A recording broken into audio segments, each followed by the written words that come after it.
It's time for a look at some of our Alaska headlines for this Wednesday morning, June 14th, 2017. The Bogoslof Volcano has erupted again. They're calling them pulses of short eruptions. Once again, sending ash all the way up to around 30 to 35,000 feet, which would make it an aviation danger. And therefore, they've raised the level, once again, of alert to red. It's basically been continuously erupting now, off and on, since December.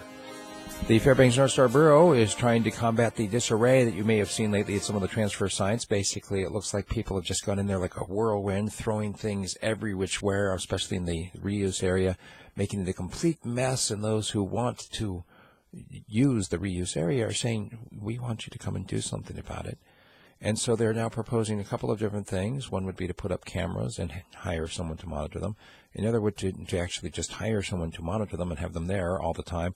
Another option possibly even having somebody live at the site, build a little house and hire someone to watch over the garbage. Those who live near there in tents and whatnot have witnessed what happens next. It's normally in the middle of the night when the tweakers and meth heads come down, and they're the ones who throw everything about. So watch out for the tweakers and meth heads at the transfer sites, I guess.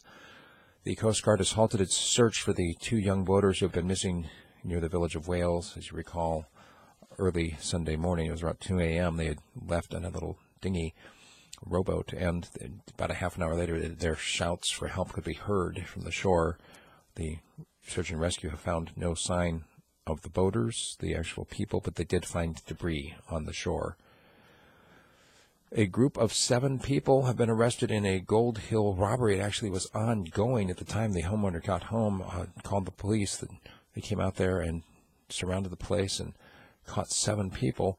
However, the Fairbanks police are noting, this is on the opposite side of town from that alert we gave last week about the increased burglary. So don't let your guard down. Still keep your eye out. Police have named the victim in the deadly downtown stabbing that happened last Thursday in Anchorage. The guy who was fatally stabbed, he actually is a regular there at the Beans Cafe, so they're assuming that he's homeless. He is not homeless. He hangs out at the homeless shelter quite a lot. Anyway, he was stabbed in the neck. He actually walked to the shelter where they gave him the initial first aid call to the hospital, but he was dead by the time they got to the hospital. They also say the suspect is still at large, and although they had given a description on Monday about who they thought this might be, now they're saying, don't know. Anybody with any information, please come forward on that. Many more stories than we have time for in a short video, so if you'd like to get 30 to 40 minutes of news delivered directly to your inbox, I send out an audio form to my paid subscribers. You can become one as well. RadioFreeSpeech.com. If you'd like a free sample, send me an email, steve@RadioFreeSpeech.com. I'd be happy to oblige. One last story to think about. Somebody has been trolling Anchorage. They put up a very nice sign. It's a vinyl sign that would be like $160 or so to buy, announcing the coming of a Whole Foods store.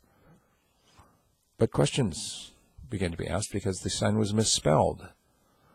And it was put up right across from the Beans Cafe in the Brother Francis shelter in Anchorage. It's an area that a number of people have been very vocal about wanting to get the homeless out of that area because it's bringing down property values and whatnot. We'll watch that story for you, but at this point, Whole Foods has said, no, we're definitely not coming to Alaska. Thanks for your interest, but it's not going to happen. Who is trolling the city of Anchorage? If you know, send me an email, steve@radiofreespeech.com.